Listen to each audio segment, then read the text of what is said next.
Soon may the wellerman come to bring us sugar and tea and rum. One day when the stripping is done, I'll take my leave and go. Ahoy, mateos! Welcome to Rogue Mother Rising. Today is February 19th, 2026, 10:17 a.m. Pirate Time. And today I'm going to be doing a video titled Vulnerable Lives Matter Too. I am a pirate mother.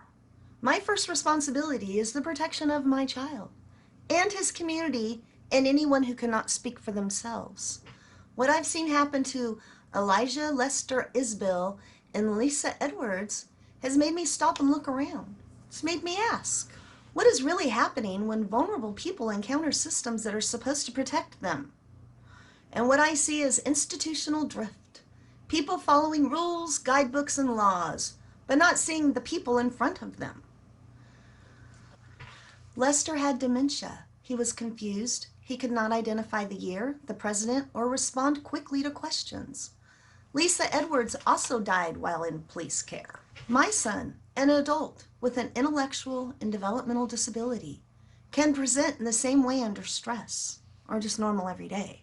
Slow processing, difficulty answering direct questions, freezing or shut down when overwhelmed, agitation when frightened, and he would probably start screaming and crying.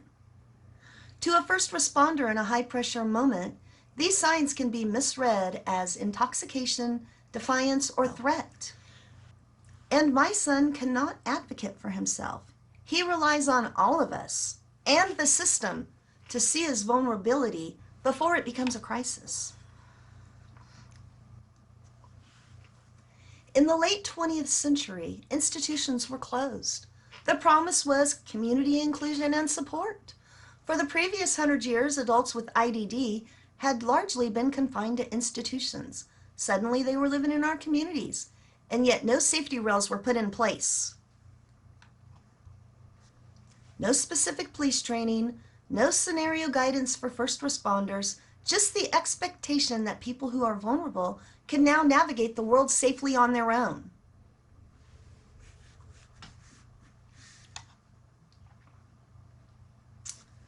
Here in Oregon, police officers do receive some crisis and mental health training.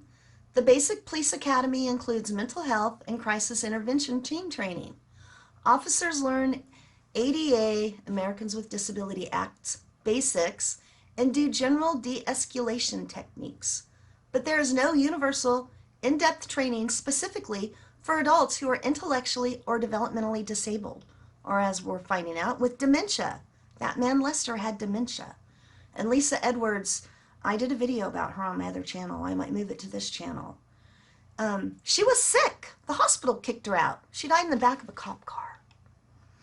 And then in a town by me, right before I got guardianship, it was part of the reason why I got guardianship, because I was going to die on my hill of why should I have to get guardianship of my own kid that has lived with me his whole life except for 2 years when he wanted to live with his best friend.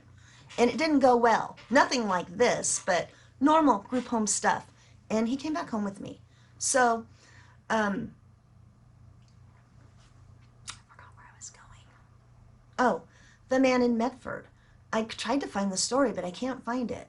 But I remember that his family said that he'd been taken to jail and they couldn't get his medication to him because they weren't his legal guardian, even though he was, I can't remember if he was autism or IDD, something intellectual. Back to the story. I don't know if I read this part, so I'm going to read again. But there's no universal in-depth training specifically for adults who are, oh, I did read that. So when officers encounter someone with IDD, dementia, or complex cognitive differences, they may misread confusion or agitation as defiance or intoxication. And we've already seen what can happen when this training gap exists.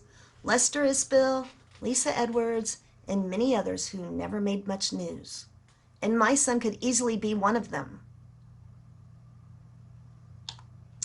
Institutional drift in action. Institutional drift is so subtle.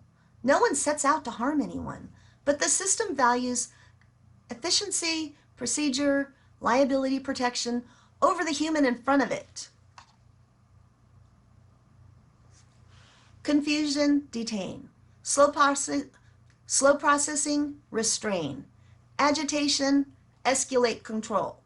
Closing institutions did not eliminate control, it relocated it. Responsibilities shift from institutions to police officers, who often have no training for these specific vulnerabilities. My son is 40 years old. If he appears overwhelmed in public, he may freeze or agitate. To someone untrained, this could look dangerous, but my son cannot advocate for himself. And now I know that adults like my son are being taken to environments that are explicitly adult, places with high stimulus, sexualized content, or situations designed for adults making their own choices. These are spaces my son cannot navigate safely. Adults with IDD, dementia, or other cognitive differences are now living fully in our communities, yet the people meant to respond first are often untrained. The trained ones aren't even trained correctly. And that's why vulnerable lives matter too. Policy gap and what must change. Freedom and integration were the goal of deinstitutionalization. But freedom without guardrails is not liberty, it's risk. If law enforcement is now the first line of defense for adults with IDD, dementia, or cognitive vulnerabilities, we must demand scenario-based IDD and dementia recognition training for all officers, crisis response protocols that prioritize assessment before restraint, oversight that ensures safety outcomes, not just procedural compliance, because when human beings are misread, the consequences are life or death.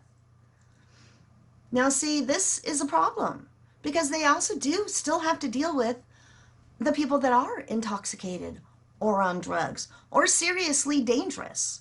But it seems like in our society these days, those people get let right back out into the streets.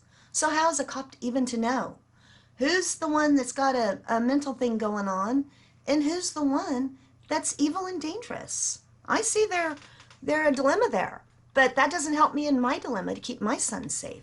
They're going to have to figure it out. Closing rallying cry. Oh, here we go. I speak as a pirate mother.